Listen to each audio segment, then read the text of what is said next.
किसी ने क्या खूब कहा है, दान लेने की अपेक्षा किसी को दान देना देवत्व है, क्योंकि दान देने में ही किसी की अच्छी सहायता होती है।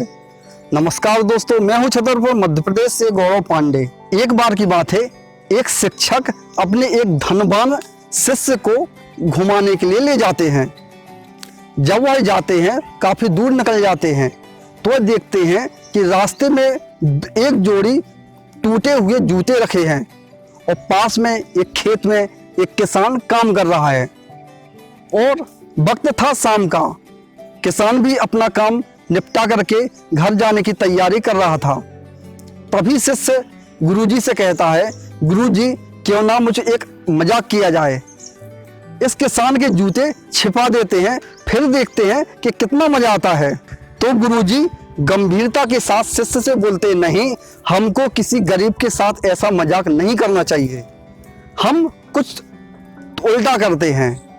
गुरुजी उन जूतों के पास जाते हैं और कुछ सिक्के उन जूतों में डाल देते हैं और शिष्य के साथ झाड़ी में छिप जाते हैं और शिष्य से बोलते हैं, अब देखते हैं कि कैसा लगता है।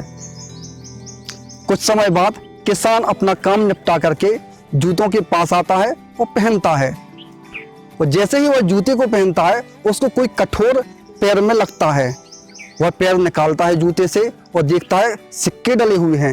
वह सिक्का निकालता है और फिर अपना दूसरा पैर दूसरे जूते में डालता है और जैसे ही दूसरे जूते में डालता, उसमें भी उसको कुछ कठोर महसूस होता है।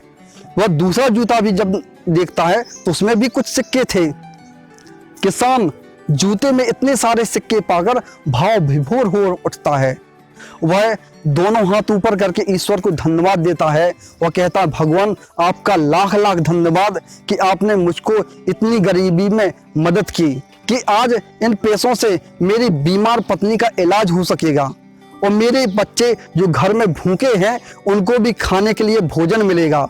मैं उसका भी, जो अनजान व्यक्ति का जिसने इन जूतों में सिक्के डाले हैं, उनका भी धन्यवाद देता हूं कि उन्होंने मुझको ना जानते हुए भी मेरी मदद की। यह सब गुरुजी और शिष्य झाड़ी में छिपे देख रहे थे और सुन रहे थे। गुरुजी अपने शिष्य से बोलते हैं, ये बताओ, हम अगर किसान के जूते छिपा देते तो ज्यादा मजा आता या हमने इस प्रकार किसान की मदद की तो ज्यादा मजा आया। शिष्य भी यह सब दृश्य देखकर और गुरुजी की बातें सुनकर भाव विभोर होता है। इस पर शिष्य नम आंखों के साथ गुरुजी से बोलता है, गुरुजी आपने जो मुझको ज्ञान कराया है, जो शिक्षा दी है, उसे मैं जिंदगी में नहीं भूलूंगा। मैंने आज सीख लिया है, किसी की मदद करना देवत्व है। इसीलिए जिंदगी में हमेशा गरीबों की, दुखियों की मदद करनी चाहिए, उनको आगे बढ़ाना चाहिए। दोस्तों, अगर आप इसी प्रकार की कहानियों का लुत्फ उठाते रहना चाहते हैं तो आप बने रहिए मेरे इस YouTube चैनल बुंदेली गौरव छत्रसाल पर। अगर आपने इस चैनल के सब्सक्राइब बटन पर क्लिक नहीं किया है तो सब्सक्राइब बटन पर क्लिक करना ना भूलें और बेल आइकॉन दबाना ना भूलें। आप सभी को सादर वंदे मातरम।